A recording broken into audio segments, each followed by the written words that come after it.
परमपिता परमेश्वर सदगुरु रामपाल जी भगवान ने असंख्य अनमोल तत्व ज्ञान युक्त सत्संग किए हुए हैं।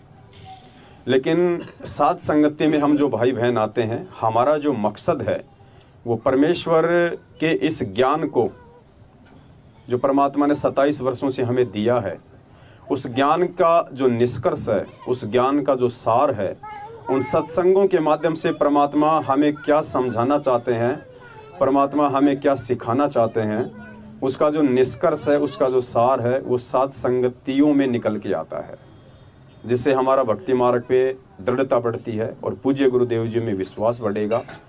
और परमात्मा में विश्वास हमारा उसी समय बढ़ेगा जब हम परमात्मा को परमात्मा मान लेंगे। जब तक हम पूज्य गुरुदेव जी को एक आम व्यक्ति मानेंगे, एक आम संत मानेंगे, केवल अपना एक जो है गुरु मानेंगे, तब तक उनके अंदर वो भाव, वो श्रद्धा, वो समर्पण पैदा नहीं हो सकता। चाहे हम कितनी बात बनाएं, चाहे हम मुख से उन्हें परमात्मा कहें, चाहे बंदी छोड़ कहें। और परमात्मा ने बताया कि इसका एक फॉर्मूला है, अपने गुरु को परमात्मा मानने का एक फॉर्मूला है। उस फॉर्मूले के बिना, भगत जी वो आईपैड देना, उसका परमात्मा ने एक फॉर्मूला बताया हमें। क्योंकि जैसे हम गणित के कोई सवाल निकालते हैं तो हर सवाल का एक सूत्र होता है, उस सूत्र के बिना हम उस सवाल को कंप्लीट नहीं कर सकते, चाहे कोई कितना ही विद्वान क्यों ना हो, चाहे कोई अपनी तरफ से कितना ही प्रयास क्यों ना करे। तो ऐसा ये भक्ति मार्ग है। और भक्ति मार्ग में भी परमात्मा ने हमें जो सूत्र बताए हैं, जो फॉर्मूले बताए हैं, जब तक हम उनका प्रयोग नहीं करेंगे,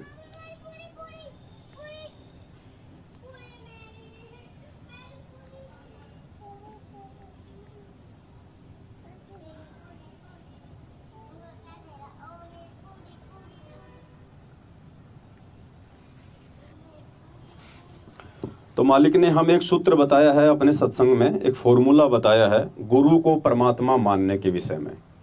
उसके बिना हम कितना ही प्रयास कर लें, हम गुरु जी को परमात्मा नहीं मान सकते। और बहुत सा सिंपल है, बहुत ही सिंपल है। और उस फॉर्मूले के ऊपर हम सभी सत्सेवक भाई बहन पिछले कई वर्षों से चल भी रहे हैं। और फॉर्मूला परमात्मा ने 2019 से संगत में लागू भी करवा दिया था, जब से हमने मेरठ से सतगुरु रामपाल जी भगवान का प्रकट दिवस मनाने का हमने वो शुरू किया था। तो सुनिए परमात्मा हमें क्या कह रहे हैं, क्या फॉर्मूला हमें परमेश्वर जी बता रहे हैं। एक एक शब्द को ध्यान से सुनिए पुण्यात्माओं। साथ संगति का यही फायदा है कि साथ संगति से हमारे को दृढ़ता लेनी है, हमारे को विश्वास बढ़ाना है, आपसी प्यार प्रेम और भाईचारे को हमने जो है बढ़ावा देना है।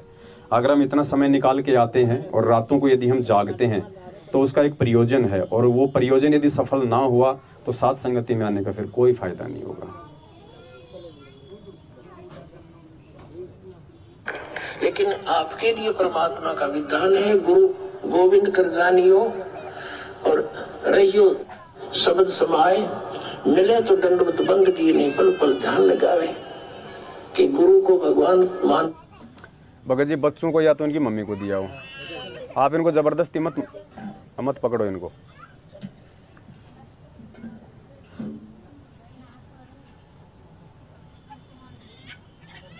ये माता बहनों से प्रार्थना है भाई, थोड़ा सा शांति से रहो। अगर आए हो तो कुछ सुनो, कोई विशेष बात करनी है तो अंदर चले जाओ कमरे में। मनोज भगत जी ने किवाड़ खोल रखे हैं।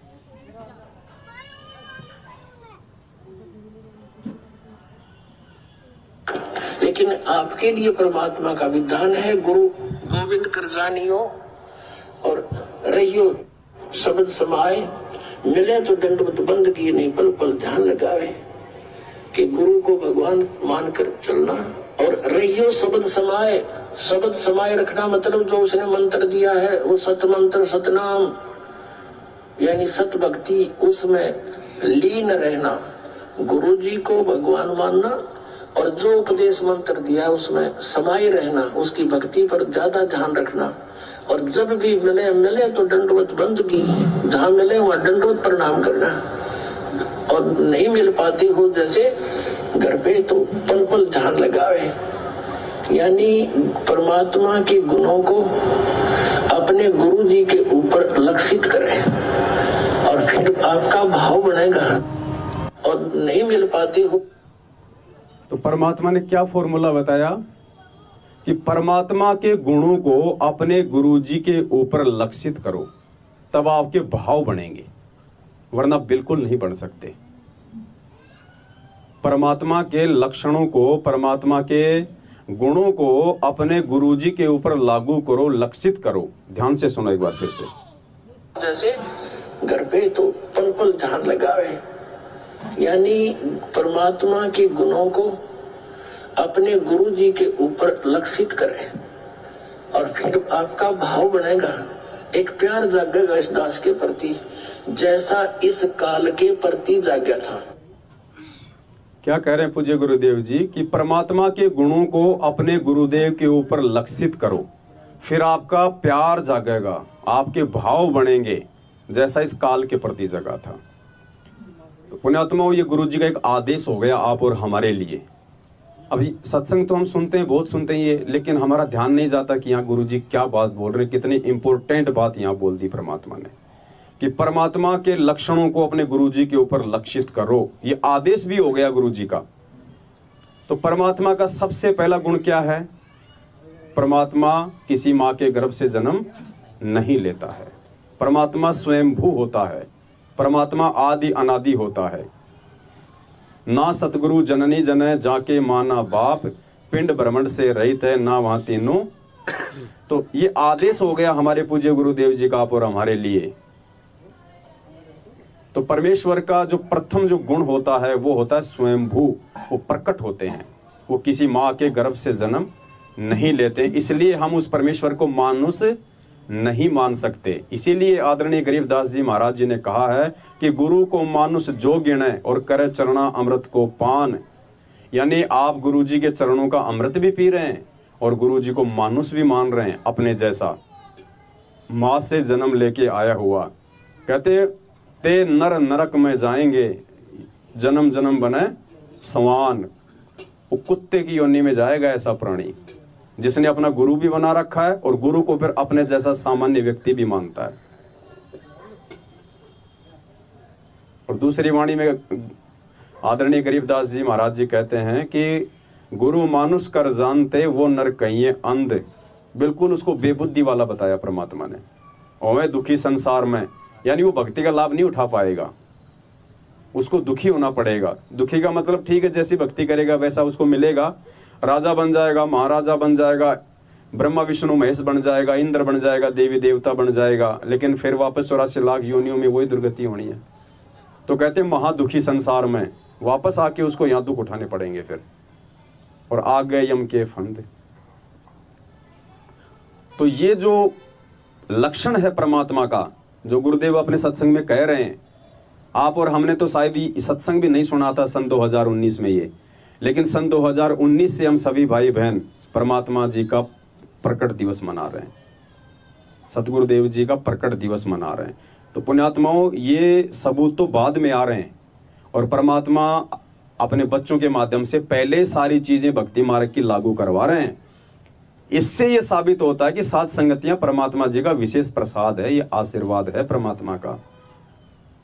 और केवल एक ही बस ये बात है और कोई बात नहीं है, बस हम गुरु को भगवान मान लें।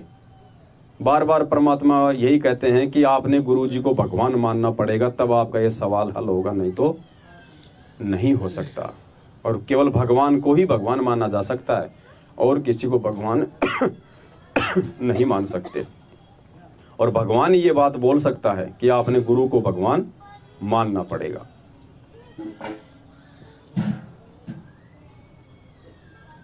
घर पे तो पल पल ध्यान लगावे, यानी परमात्मा के गुणों को अपने गुरु जी के ऊपर लक्षित करें, और फिर आपका भाव बनेगा, एक प्यार जागेगा इस दास के प्रति, जैसा इस काल के प्रति जाग्या था।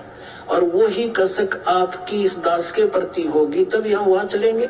जिस कसक के साथ हम वहां डटे नहीं डटे, तो ऐसा ही भाव। अब हम कैसे भावित होते हैं, जैसे एक हीरो या हीरोइन नकली बात बना के एक तो उसने पढ़ावे, फिर वो बोला है, उसके एक दो डायलॉग पर हम आसक्त हो जाते हैं। ओहो बड़ा क्या बात की, बड़ा सुंदर बोला। अरिया दास ने ऐसा पिटारा खोल दिया इन बोलों का, वचनों का।